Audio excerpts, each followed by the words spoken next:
Fala galera, fala meu bacana, minha bacana. Essa aqui é uma aula extra, caso seja do seu interesse. Obviamente, deixa o like, se inscreve no canal, tá bom?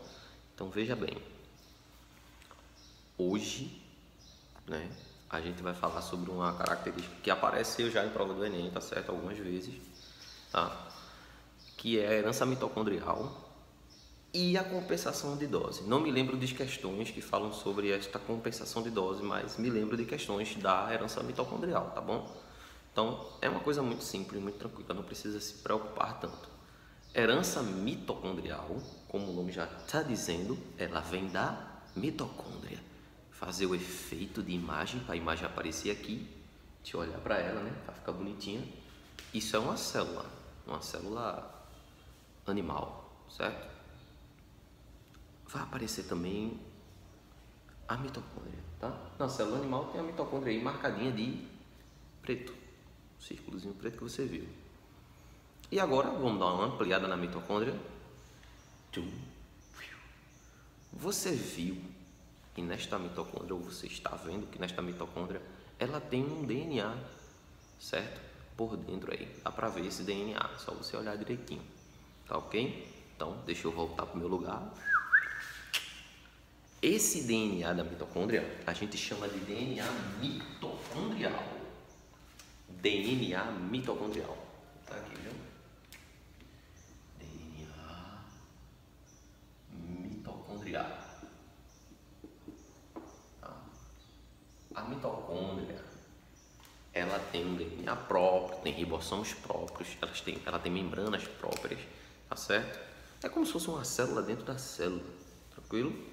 Mas preste atenção, por que eu estou falando disso? O DNA mitocondrial é um DNA que ele é de origem materna, tá?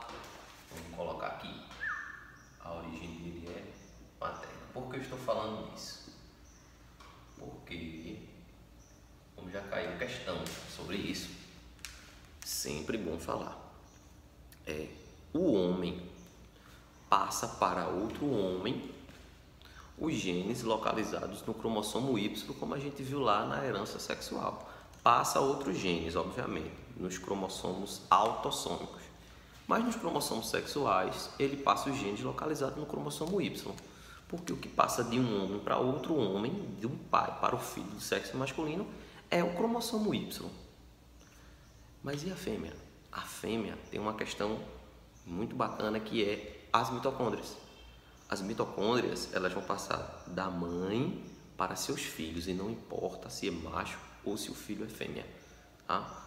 As mitocôndrias da mãe é que vão formar as mitocôndrias do filho, porque na hora da fecundação lá, tá?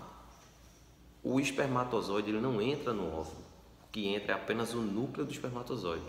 Então todas as outras estruturas que tem no espermatozoide, elas não entram. E uma dessas estruturas são as mitocôndrias. As mitocôndrias de origem paterna, elas não vão entrar no óvulo, só vão ficar as mitocôndrias de origem materna.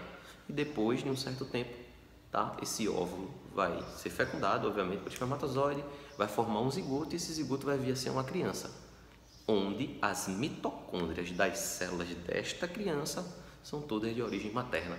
Então, se você quiser analisar um DNA, se não for da maneira clássica, analisar o DNA do núcleo da célula, pode-se analisar o DNA mitocondrial, tranquilo? Você tem para você saber de aquela pessoa é filho de quem? É filho da mulher tal. Mas se você quiser, por exemplo, saber de quem é o filho homem, o filho homem é filho de quem? De que pai e tal? Analisa o cromossomo Y, tranquilo? É só uma questãozinha para você se ligar. Isso já caiu no vestibular, volto a dizer, tá bom? E o mecanismo da compensação de dose, que desgrama é esse? Vamos colocar aqui embaixo, tá um, acho que eu esqueci aqui de botar o asterisco, e aqui um outro, um mecanismo conhecido como compensação de dose. O que é isso?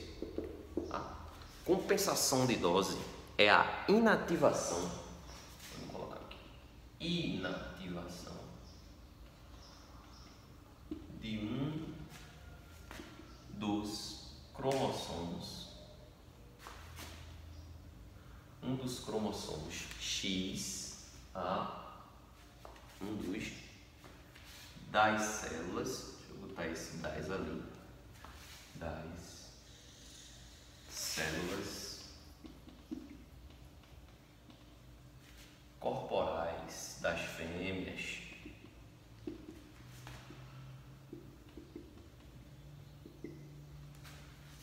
essa inativação acontece no desenvolvimento embrionário.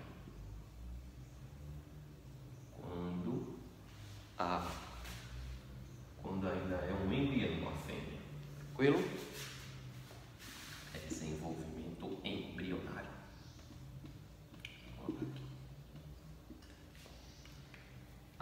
Então, só para te lembrar aqui, a fêmea tem um cromossomo X, aqui o cromossomo, e aqui ela tem outro cromossomo X, XX, cromossomos sexuais. No caso do macho, para lembrar, o XY, tá bom? Esses cromossomos, um deles vai ser inativado, tá? Ele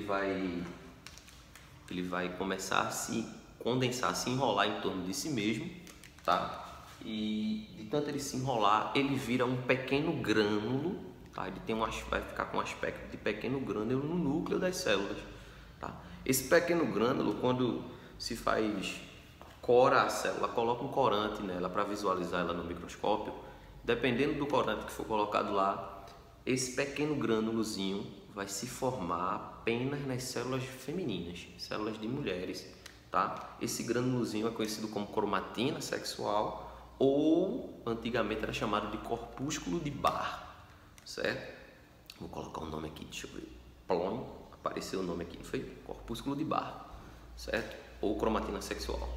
Então veja só, isso já se faz teste, principalmente em questões esportivas, para identificar, tá? Isso aí já aconteceu. Pegar as células de uma pessoa para saber se ela é homem ou se ela é mulher. Se ela for mulher, esses corpúsculos aparecem no microscópio. Se não, nas células dos homens ele não aparece, tá bom? Eu acho que eu vou colocar um desenho aqui para você prestar atenção, o que é um corpúsculo de Barr. Tá vendo aí o pontinho que aparece nas células das mulheres? É esse corpúsculo aí, tranquilo? Aí veja bem, o que vai acontecer aqui é o seguinte, teve uma mulher chamada Mary Lyon, ela elaborou a hipótese de Lyon ou a hipótese da compensação de dose. O que é isso? Ela quis dizer que essa inativação de um dos cromossomos, ela é aleatória, tá certo? Pode ser qualquer um dos dois, não influencia isso. Quer dizer, influencia sim, mas não importa se é um ou se vai ser o outro. Essa inativação é uma estratégia celular para igualar a quantidade de genes nos cromossomos sexuais dos machos e das fêmeas. Porque é o seguinte, o macho, o cromossomo X, deixa eu fazer aqui um desenho mais ou menos, tá? E o cromossomo Y, ele é menorzinho. Ele é menorzinho, pequenininho. Tá certo? Então, esse cromossomo aqui, a atividade genética dele é muito pequena em relação ao cromossomo X.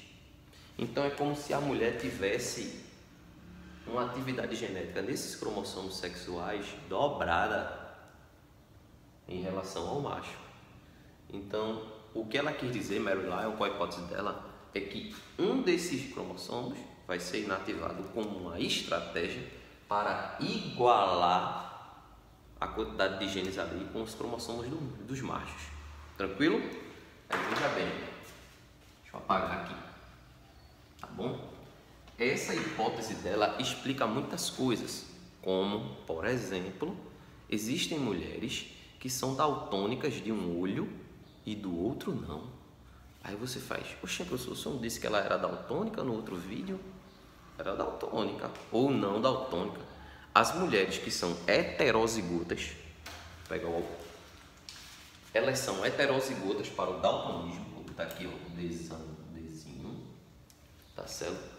Nas células do olho, o que pode acontecer é o seguinte, nas células que vão formar o olho, o cromossomo X que foi inativado pode ter sido o cromossomo normal, o XDzão.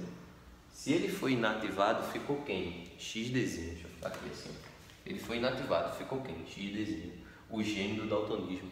Então, por exemplo, se as células do olho esquerdo, esse cromossomo aqui é o que está ativo, o cromossomo do gene do daltonismo, o olho esquerdo vai ser daltônico. Mas no olho direito pode ter acontecido o inverso. O que foi inativado foi esse aqui, ó, e não este. Então, este aqui é o gene normal. Então, no olho direito, ela enxerga normal. Compreende? Tranquilo? Acontece a mesma coisa na hemofilia também. A hemofilia, como eu disse, é uma questão em que falta uma proteína no sangue, uma proteína de coagulação. Então, mulheres que são heterozigotas para hemofilia, acontece a mesma coisa, só que ela produz só metade dessa proteína em relação às mulheres que não são hemofílicas. As mulheres hemofílicas, elas produzem uma quantidade X de proteínas, e as mulheres que são heterozigotas para hemofilia, elas produzem só a metade, porque ela só tem metade do gene, tá? Então, metade dos genes. Então, veja só. Uma outra questão também que aparece aí é nos gatos domésticos. Se vocês já perceberam, existem gatos que têm uma coloração amarelada, alaranjada e preta, misturada. A gata malhada, o gato que é todo malhadinho assim, preto com laranja e tal. Vocês já viram esses gatos? Deixa eu ver se eu coloco uma foto dele aqui. Ploi. Vou olhar para ela para você ver que eu... né? Então, veja bem. Esses gatos são todos fêmeas. Não existe gato macho desse jeito. Oxê, por quê, pessoal? Pelo seguinte fato. Essas células que determinam essa coloração, células corporais, tá? Esse gene está nos cromossomos sexuais das gatas. Então, existe um gene para a cor preta. Vou chamar aqui de P, tá bom? Preto. E existe um gene para a cor amarela, laranja, tá? Se essa gata for heterozigota, ó, ela tem um gene para a cor preta e tem um gene para a cor laranja, amarela. Vou botar laranja, tá? Laranjinha. Aí veja bem, o que pode acontecer é o seguinte, é que em algumas dessas células, o gene que foi inativado foi o gene da cor preta. Deixa eu botar a mãozinha aqui. Foi inativado. Então, ficou o gene de que cor? Da cor laranja. Então, naquela região do corpo da gata, vai ser coloração laranja, vai ser a manchinha laranja. Já em outras regiões, quem foi inativado foi o cromossomo que tem o gene laranja. Então, ficou o gene de que cor? A cor preta. Então, em outras regiões, a cor da gata vai ser de cor preta. Tranquilo? Espero que vocês tenham gostado. Dê seu like, se inscreva no canal. Isso só foi uma aula extra, tá? Caso haja interesse por alguns de vocês. Espero mais uma vez que gostem. Cheiro na criança, cheiro na família e estuda miséria.